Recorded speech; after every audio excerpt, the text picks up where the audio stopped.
High court ਨੇ ਡੇਰਾ ਮੁਖੀ ਨੂੰ ਪ੍ਰੋਡਕਸ਼ਨ ਪਲਾਂਟ ਤੇ ਲਿਆਉਣ ਦੀ ਮੰਗ ਠੁਕਰਾ ਦਿੱਤੀ।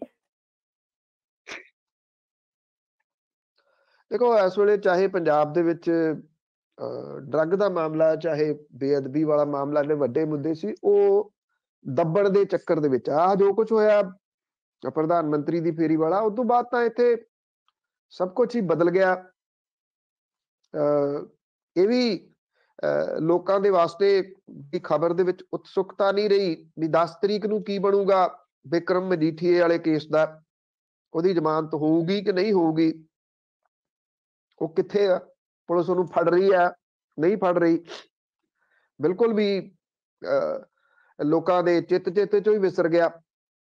लोकां दे चेतिਆਂ चों लगभग ये भी विसर गया कि ਜਿਹੜੇ ਬੇਅਦਬੀ ਵਾਲੇ ਮਾਮਲੇ ਸੀ ਉਹਦੇ ਵਿੱਚ ਫਰਦਰ ਉਹ ਕੀ ਚੱਲ ਰਿਹਾ ਜੀ। ਸਰਕਾਰ ਜਿਹੜੀ ਪੰਜਾਬ ਸਰਕਾਰ ਕੋਸ਼ਿਸ਼ ਕਰ ਰਹੀ ਸੀ ਕਿ ਇੱਕ ਵਾਰੀ ਉਹਨੂੰ ਪ੍ਰੋਡਕਸ਼ਨ ਵਾਰੰਟ ਦੇ ਉੱਤੇ ਲੈਣ ਦਾ ਜਾਵੇ ਤੇ ਲਿਆ ਕੇ ਉਤੋਂ ਪੁੱਛਗਿੱਛ ਕੀਤੀ ਜਾਵੇ ਜਿਹਦਾ ਲਾਹਾ ਉਹ ਵੋਟਾਂ ਦੇ ਵਿੱਚ ਲੈ ਸਕੇ।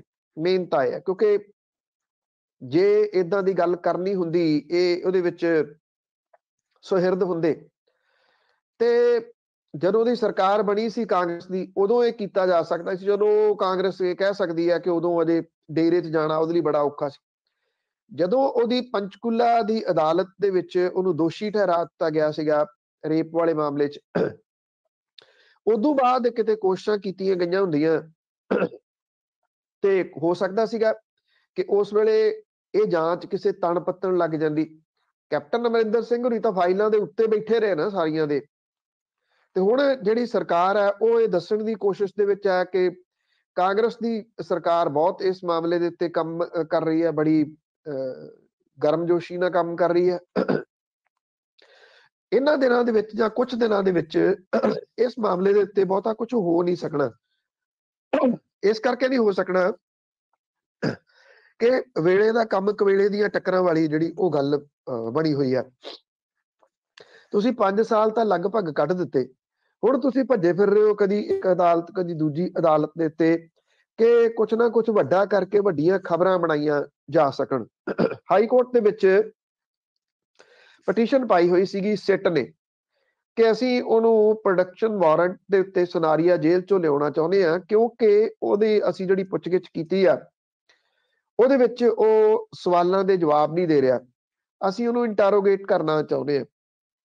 ਅਦਾਲਤ ਨੇ ਇਹ ਗੱਲ ਜਿਹੜੀ ਕਹੀ ਸੀਗੀ ਕਿ ਸੁਰੱਖਿਆ ਦੇ ਪੱਖੋਂ ਇਹ ਪੋਸੀਬਲ ਨਹੀਂ ਹੋ ਸਕੂਗਾ, ਪੰਜਾਬ ਦੀ ਕਿਸੇ ਅਦਾਲਤ ਦੇ ਵਿੱਚ ਪੇਸ਼ ਕਰਨਾ ਖਤਰੇ ਤੋਂ ਖਾਲੀ ਨਹੀਂ ਹੋਊਗਾ। ਇਹ ਗੱਲ ਹਾਈ ਕੋਰਟ ਨੇ ਆਖੀ ਹੈ।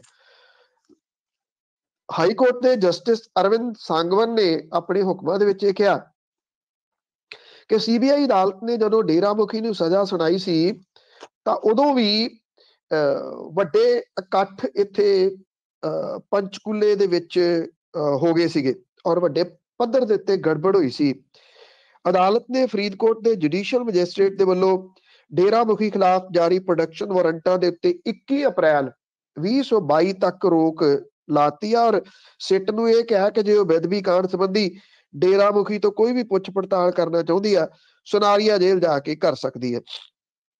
21 ਅਪ੍ਰੈਲ 2022 ਤੱਕ ਇਹਦੀ ਫਰਦਰ ਡੇਟ ਪਾਉਣੀ, ਇਹਦਾ ਮਤਲਬ ਇਹ ਕਿ ਇਹ ਕੰਮ ਨਿਬੜ ਲਿਆ। ਇਸ ਮਸਲੇ ਦੇ ਉੱਤੇ ਹੁਣ ਜਿਹੜਾ ਉਹ ਜਿਹੜੀ ਸਿੱਟ ਹੈ ਉਹਦੇ ਤੋਂ ਬਹੁਤਾ ਕੁਝ ਕੀਤਾ ਨਹੀਂ ਜਾ ਸਕਣਾ। ਸਿਰਫ ਸੁਨਾਰੀਆ ਜੇਲ੍ਹ ਦੇ ਵਿੱਚ ਜਾ ਕੇ ਪੁੱਛਗਿੱਛ ਕਰਨ ਨੂੰ ਲੈ ਕੇ ਉਹ ਛੱਡ ਕੇ ਗੱਲ ਉਹਦੇ ਵਿੱਚੋਂ ਕੀ ਨਿਕਲਦਾ ਪੁੱਛਗਿੱਛ ਕਰਨ ਤੇ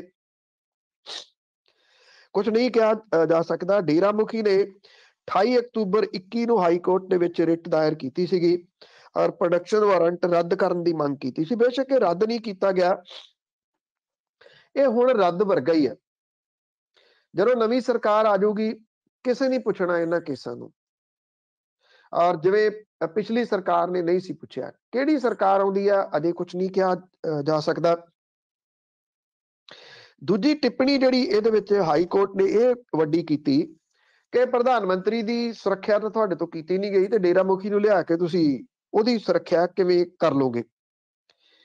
ਕਿਉਂਕਿ ਹਾਈ ਕੋਰਟ ਦੇ ਵਿੱਚ ਹਲਫੀਆ ਬਿਆਨ ਦੇ ਵਿੱਚ ਸਿੱਟ ਨੇ ਇਹ ਗੱਲ ਕਹੀ ਸੀਗੀ ਕਿ ਅਸੀਂ ਹੈਲੀਕਾਪਟਰ ਦਾ ਪ੍ਰਬੰਧ ਕੀਤਾ, 3200 ਪੁਲਿਸ ਕਰਮਚਾਰੀਆਂ ਨੂੰ ਡੇਰਾ ਮੁਖੀ ਦੀ ਸੁਰੱਖਿਆ ਲਈ ਤਿਆਰ ਰਹਿਣ ਦੇ ਵਾਸਤੇ ਕਿਹਾ, ਜੈਮਰ ਤੇ ਬੁਲਟ ਪ੍ਰੂਫ ਗੱਡੀਆਂ ਦਾ ਵੀ ਇੰਤਜ਼ਾਮ ਕੀਤਾ ਗਿਆ।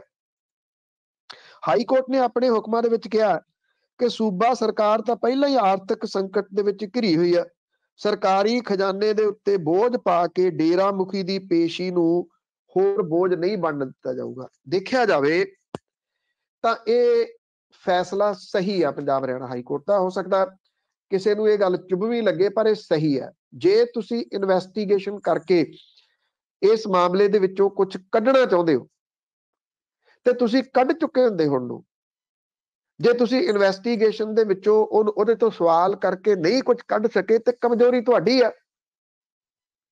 ਉਹ ਇਸ ਕਰਕੇ ਵੀ ਆ ਕਿ ਸਿੱਧੇ ਪਾਸੇ ਨੂੰ ਤਾਂ ਤੁਰਦੇ ਨਹੀਂ ਤੁਸੀਂ, ਬੇਅਦਬੀ ਵਾਲੀਆਂ ਘਟਨਾਵਾਂ ਦੇ ਮਾਮਲੇ 'ਚ ਹੀ ਜਾਂਚ ਕਰਨੀ ਹੈ ਨਾ। ਕਿਉਂ ਨਹੀਂ ਇਸ ਪਾਸੇ ਵੱਲ ਨੂੰ ਤੁਰਿਆ ਜਾ ਰਿਹਾ ਕਿ ਬੇਅਦਬੀ ਘਟਨਾਵਾਂ ਦਾ ਪਿਛੋਕੜ ਕੀ ਆ?